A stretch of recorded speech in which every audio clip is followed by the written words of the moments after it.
Assalamualaikum warahmatullahi wabarakatuh. Perkenalkan, saya Taufik Hidayat dari Universitas Mula Warman, Fakultas Teknik dan Prodi Sistem Informasi. Di sini saya akan menjelaskan apa itu algoritma dan struktur data. Pertama, ini ada materi yang akan saya sampaikan. Yang pertama itu ada algoritma. Jadi di sini kita akan mengetahui apa sih itu algoritma, kemudian manfaatnya dan contoh implementasinya. Kemudian ada struktur data. Di sini juga saya akan menjelaskan apa itu struktur data, kemudian manfaatnya dan contoh implementasinya. Di sini juga saya akan menjelaskan struktur pengendalian. Kemudian ada sequential dan binary search. Itu merupakan algoritma searching. Kemudian ada tree algorithm, yaitu algoritma pohon. Yang pertama saya akan jelaskan itu ialah algoritma. Jadi apa sih algoritma itu? Algoritma merupakan urutan langkah-langkah yang sistematis dan terstruktur yang digunakan untuk menyelesaikan masalah atau mencapai tujuan tertentu dari masalah kita. Kemudian apa sih manfaat dari mempelajari algoritma? Yang pertama, meningkatkan pemahaman kita tentang logika dan pemecahan masalah. Kemudian memperoleh keterampilan dalam merancang solusi yang efisien dan efektif. Meningkatkan juga kemampuan analisis kita dalam menyelesaikan masalah secara umum, serta mendukung pemahaman yang lebih baik dalam memahami dan mengimplementasikan struktur data dan algoritma yang lebih kompleks. Kemudian contohnya di sini. Yang pertama ada sorting algorithm atau algoritma pengurutan. Nah, contohnya itu seperti quicksort dan algoritma pengurutan gabungan atau merge sort. Jadi ketika kita memiliki sebuah data, sorting algorithm ini dibuat untuk mengurutkan data-data tersebut. Kemudian ada searching algorithm atau algoritma pencarian.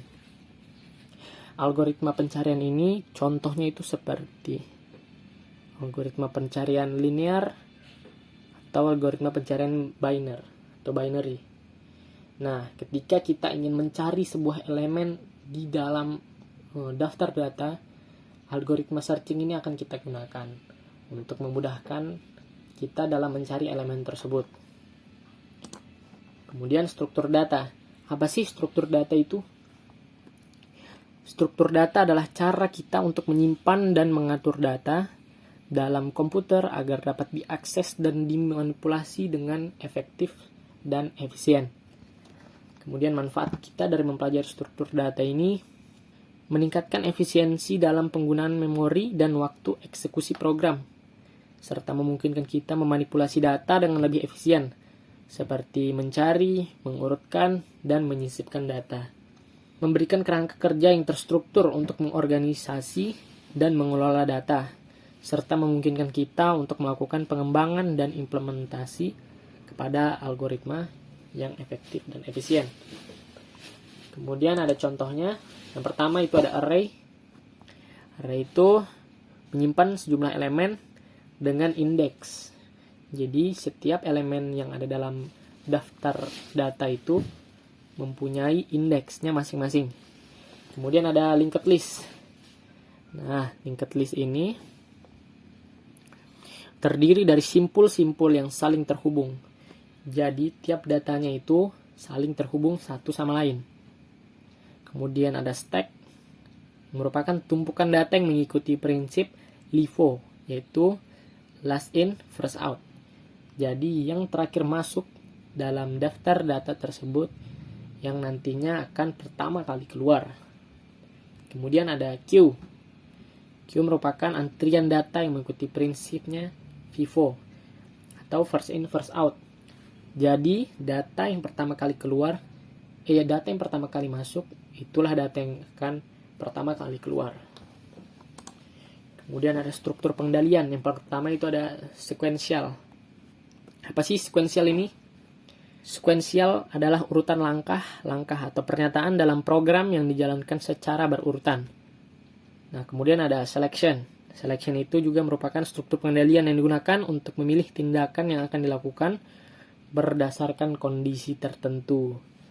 Jadi, tindakan yang akan dilakukan oleh program ini akan dilakukan berdasarkan sebuah kondisi tertentu yang akan membuat dia berjalan.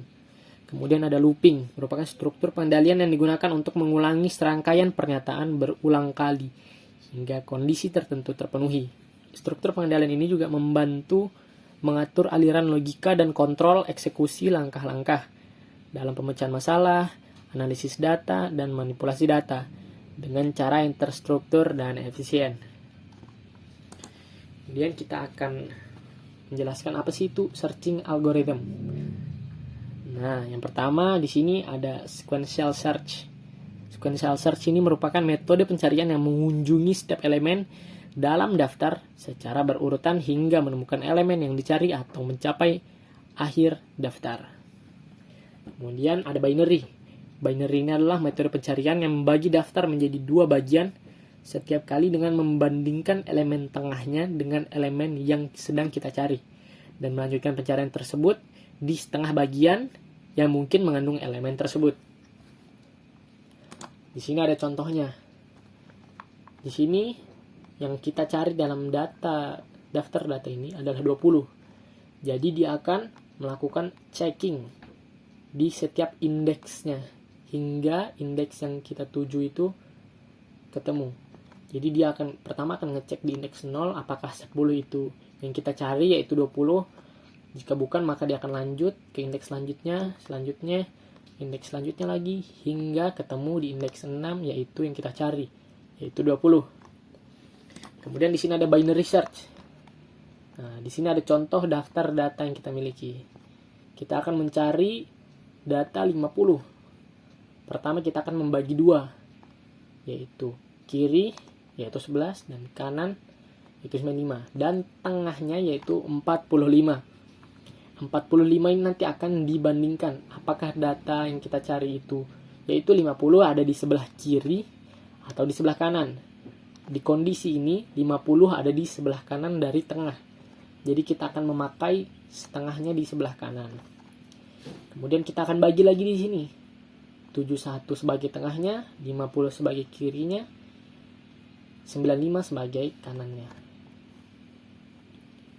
Kemudian di sini kita akan lakukan cek apakah data yang kita cari itu ada di sebelah kiri atau di sebelah kanan.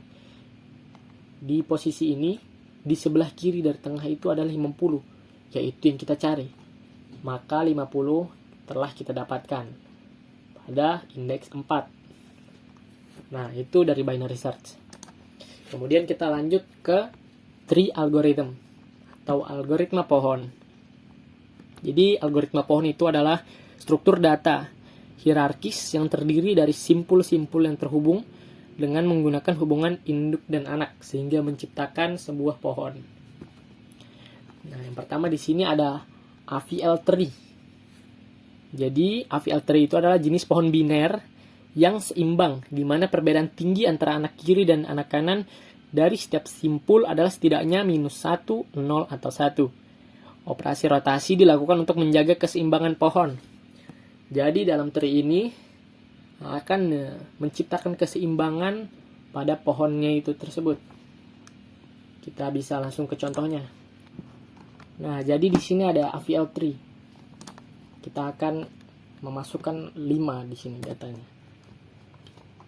Karena dia masih kosong, dia akan ditaruh di nomor 1 seperti ini. Ketika kita memasukkan 1, dia akan dicek. Karena dia lebih kecil daripada 5, maka akan ditaruh di sebelah kiri. Nah, kita akan coba masukkan 6. Nah, di sini 6 lebih besar daripada 5. Jadi akan ditaruh di sebelah kanan dari 5. Kita coba masukkan angka 3. Nah, di sini dia lebih kecil, maka akan ditaruh sebelah kiri. Nah, lebih besar daripada 1, maka dia akan dimasukkan di sebelah kanan. Kemudian apa yang akan terjadi jika kita masukkan 4? 4 masih lebih kecil daripada 5. Terus sebelah kiri, lebih besar pada sebelah kanan, dan lebih besar akan ditaruh di sebelah kanan. Nah, di sini dia akan melakukan penyeimbangan tadi. Penyeimbangan dari pohonnya. Agar pohon ini seimbang. Nah, itu untuk AVL tree. Kemudian kita akan lanjut ke binary search tree. Jadi apa sih binary search tree itu? Nah, binary search tree ini atau kita singkat BST adalah jenis pohon biner di mana setiap simpul memiliki nilai yang lebih besar daripada semua simpul di bawahnya pada anak kiri dan nilai yang lebih kecil daripada semua simpul di bawahnya pada anak kanan. Langsung saja kita ke contohnya. Nah, jika kita masukkan data yang sama, pertama kita akan masukkan 5 dan memasukkan 1, dia akan ke sebelah kiri dari angka 5. Ketika kita memasukkan 6, dia akan ditaruh di sebelah kanan dari angka 5. Nah, apa yang kita masukkan 3, dia akan cek, dia akan taruh sebelah kiri, dicek lagi, dia lebih besar maka akan ditaruh di sebelah kanan. Nah, sama seperti AVL tree tadi, kita akan masukkan 4, lakukan cross checking, lebih kecil, lebih besar, dan lebih besar daripada 3. Nah, perbedaannya di sini dengan AVL tree, BST di sini tidak melakukan penyeimbangan. Jadi hanya yang lebih besar itu ditaruh di sebelah kanan dan yang lebih kecil daripada datanya itu akan ditaruh di sebelah kiri. Kemudian lanjut ke binary heap. Nah, binary heap itu merupakan struktur data pohon biner lengkap yang memenuhi sifat heap, di mana setiap simpul memiliki nilai yang lebih besar atau lebih kecil tergantung pada apakah itu merupakan maksimum heap atau minimum heap daripada anak-anaknya. Nah, operasi heapify ini dilakukan untuk menjaga sifat heapnya. Nah, kita langsung ke contohnya di sini. Oke, jadi langsung saja ke contoh dari binary heap. Di sini kita menggunakan minimum heap. Jadi dia mulai dari yang paling kecil. Misalkan kita masukkan angka 2 di sini. 2 akan ditaruh paling awal. Kemudian kita akan coba memasukkan angka 7 misalkan. Nah, 7 akan ditaruh di sebelah kiri. Nah, misalkan kita masukkan angka yang lebih kecil daripada 7, misalkan 5. Dia akan ditaruh di sebelah kanan. Karena apa? Karena dia akan mengisi daripada lantai ini, kita sebut lantai. Jadi dia mengisi dari kiri ke kanan dulu. Setelah diisi, kemudian dia akan membandingkan dengan atasnya, atau dia akan melakukan traversing floor gitu lah. Kemudian kita akan masukkan lagi misalkan 3. Nah, 3 ini akan nanti berada di sebelah kiri dari 7. Kita lihat. Dan kemudian akan dibandingkan dengan 7 untuk dilakukan pertukaran. Nah, kita coba masukkan 1. 1 akan berada di bagian kanan nomor 3 untuk bagian awal. Nah, dia akan ada di bagian kanan nomor 3, kemudian dibandingkan, pertukaran, kemudian dan dibandingkan lagi. Nah, untuk dilakukan pertukaran. Sehingga terbentuklah gini minimum, karena dia mulai dari yang paling kecil. Kita bisa lihat. Nah, itu untuk heap. Jadi jelas perbedaan antara 3 tree ini. Untuk AVL dia menggunakan penyeimbang, kemudian binary dia menggunakan tidak menggunakan penyeimbang. Jadi dia hanya memasukkan yang besar di sebelah kanan dan yang kecil di sebelah kiri. Dan kemudian heap dia menggunakan traversing lantai untuk membandingkan dari sesuai yang kita gunakan minimum heap atau maksimum heap. Karena di sini kita menggunakan minimum heap, maka dia akan membandingkan yang paling atas ini yang paling kecil dari seluruh data. Ya, itu saja. Terima kasih. Semoga materi yang saya sampaikan dapat dipahami dengan mudah. Kurang lebihnya mohon maaf. Wassalamualaikum warahmatullahi wabarakatuh.